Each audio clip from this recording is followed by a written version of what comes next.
Hi there, everybody. Welcome to CMN 153 again, and this is for our class for Thursday, the 21st, where we are discussing our last media. This would be the last journal that you have due, which is on digital gaming. And if you look at the notes below, you can see the course outline. We'll finish up the class with some summary comments about media economics, which is something that we've been talking about all semester long. That will be on Tuesday, the 26th. And on Thursday, our final class is when your final project is due, but certainly you can submit in early projects. And it's also when I will be posting the final exam at 1 p.m., the time our class would normally meet. And you have 24 hours to do that examination, so it would be due the following day at 1 p.m.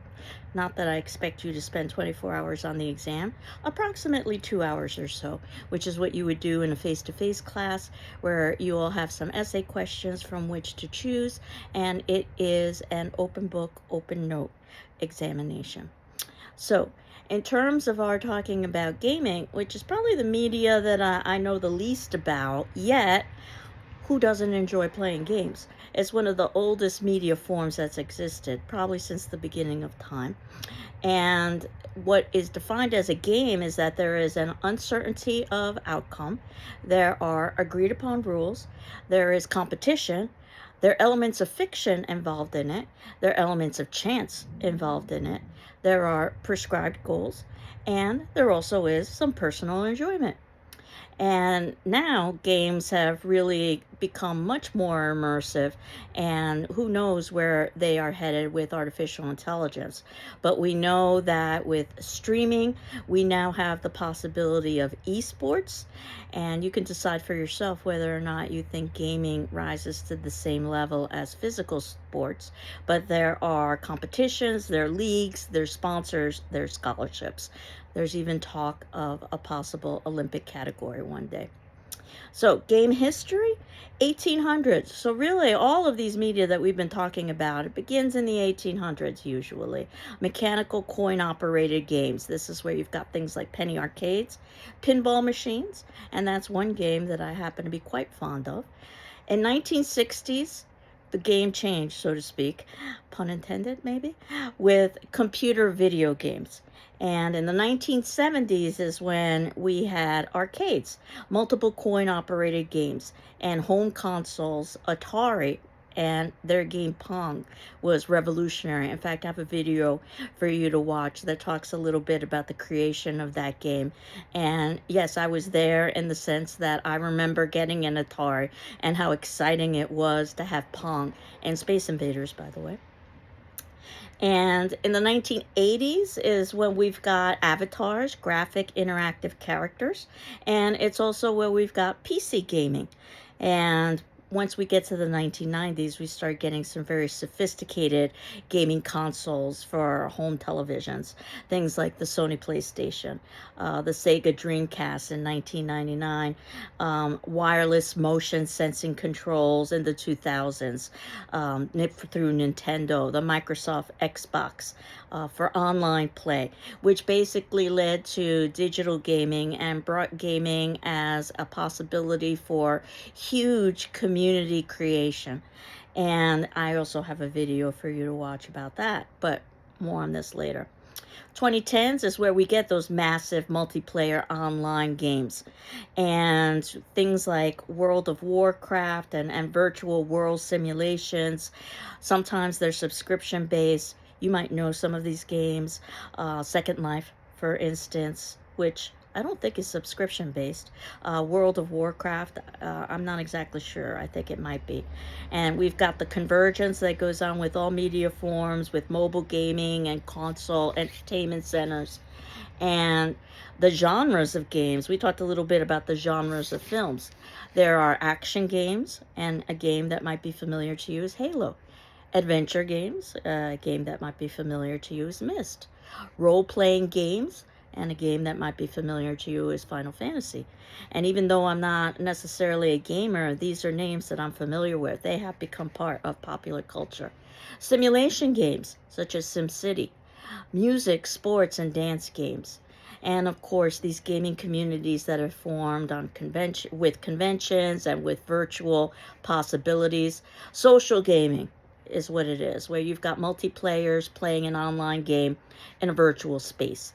And of course, the possibility of audiences watching has made gaming much like sports, because that's really what happens, is that a few people play sports and the majority watch those individuals play sports. Gaming has had lots of influence over other media, TV, and films. Resident Evil is a great example. Some of the pros and some of the cons, which we've talked about with other media as well. Some of the cons is that gaming can indeed be addictive, and there are plenty of news stories about that. Gaming is indeed oftentimes directed towards violence. Gaming is more often than not misogynistic, or at least the online games, the computerized games. It's oftentimes non-representative, and it is oftentimes sedentary. But some of the pros is that it can develop cognitive skills, motivational skills, emotional skills, social skills, and it's entertaining, which is definitely a positive. There's nothing wrong with fun. Where gaming is headed with AI, hard to say. Certainly the games are going to become more sophisticated.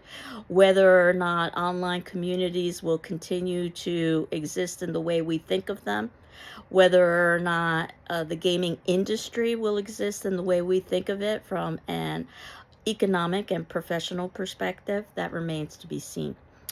Some of the videos that I wanted you to watch, one is through the GCC library, so you're going to have to log on to the library. It is from Academic Video Online, Alexander Street Videos, and it's entitled How Three Men in a Bar Launched the Video Game Industry. So this is from Bloomberg LP, and it talks a little bit about the creation of Pong and Atari. 7 minutes long, and it came out in 2014, so it'll give you a nice historical overview. And also, there's a TED Talk that I wanted you to see that came out in 2024. It's 10 minutes long. The Power of Gaming in a Lonely World. And we all know that COVID basically changed everything, and how gaming has assisted or hampered social relationships is something that this video discusses as well, especially in our post-COVID era. It's a 10-minute long video. And at this point, I hope that you are in the midst of your final project. What I've done, you can see in the 5th section below, is giving you some information about quotation. So I was very happy to read some of the ideas that you think you've got for your final project. That was one of our class discussion forum options, and I don't necessarily expect you to be committed to what you said you were going to do. I certainly wanted you to be thinking about it, but now as we are headed towards the ending of the semester, if you haven't committed, you should commit fairly soon. And some of you might be using quotation. And if you are using outside sources, then the system that you would use for the humanities, and that includes a class such as Media and Popular Culture, is the MLA, or Modern Language Association. It's a professional organization that basically has put together the rules, the conventions associated with writing and with documentation.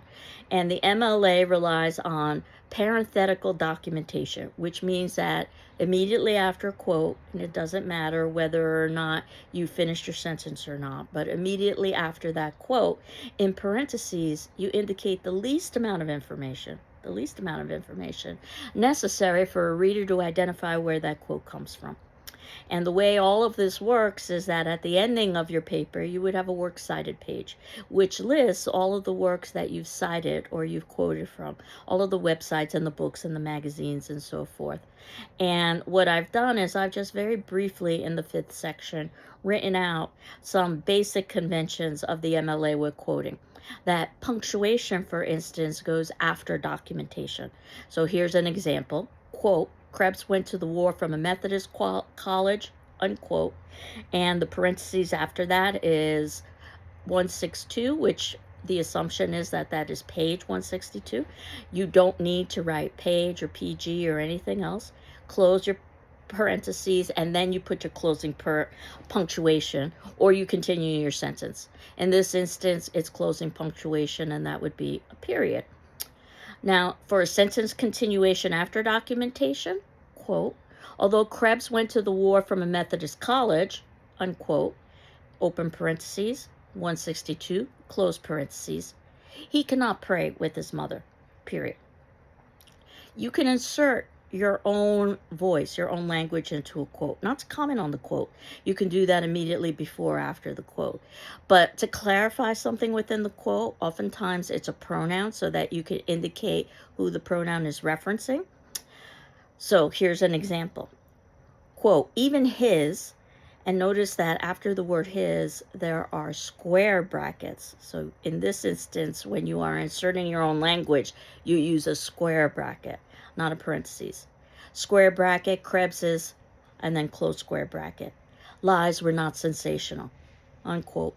And in your parenthetical documentation, 162, and then after that, you've got your closing punctuation.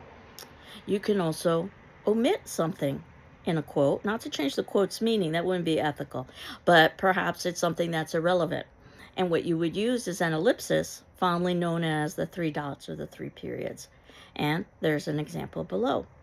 Krebs, comma, quote, during his time, dot, dot, dot, or ellipsis, was sleeping late in bed, end quote, open parentheses, 162, close parentheses, and closing punctuation.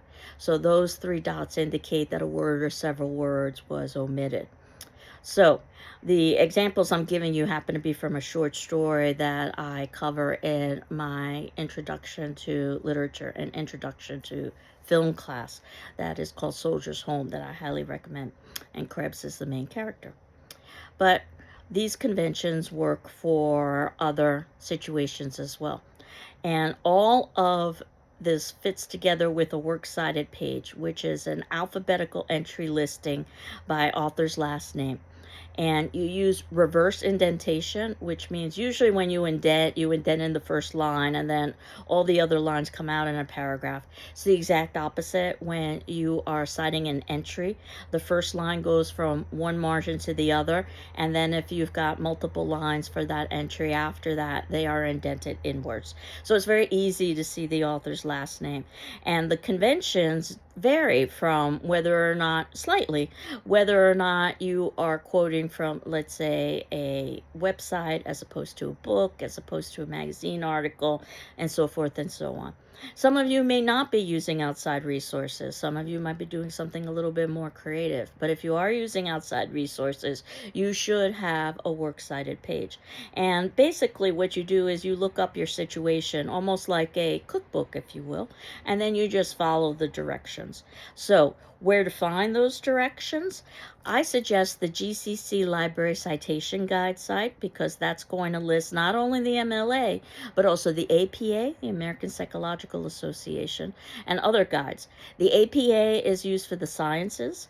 We are using the MLA in this class, which is for the humanities. So you don't want to mix up the two systems, which are similar in the sense that they both are supposed to achieve the same goal, giving the least amount of information necessary for a reader in the body of the text to be able to ultimately go to the ending of the text and be able to determine all of the information necessary so they could verify that source. So things like publisher and place of publication and so forth. But again, there's slightly different conventions for different resources, books as opposed to magazines, for instance, and there's a slightly different way of doing it in the APA as opposed to the MLA. So again, you don't want to mix up the systems. So in terms of today's attendance question, which would be due Saturday the 23rd, and as you already know, if you need an extension, let me know. And you are not required to respond to your classmates, but you are encouraged to. You are required to read your classmates' responses and my responses in turn. What do you think is the most important topic surrounding gaming, and why? What do you think is the most important topic surrounding gaming, and why? So obviously this is a question that is not factual, and I like those sorts of questions because it requires thinking and it requires reasoning. So where we are headed now is hopefully you will watch the 2 videos that I had assigned, one being 10 minutes, one being 7 minutes, answering the attendance question, and then we basically tie up everything next class on Tuesday when we talk about media economics. And I had forgotten to mention how I started the notes today. If you look below, you'll see that it's a Taylor Swift documentary, and it's only 3 minutes long. It's actually an examination of her docuseries about her social and economic impact. So if you didn't believe last class where we talked about music, about Taylor Swift's impact, and I had talked about how it was revolutionary the way that she was able to gain the rights back to her music, then perhaps this docu-series, or at least this examination of the docu-series, again only 3 minutes long, so please watch, will give you an idea of the kind of economic impact that she has had, not just cultural but economic as well.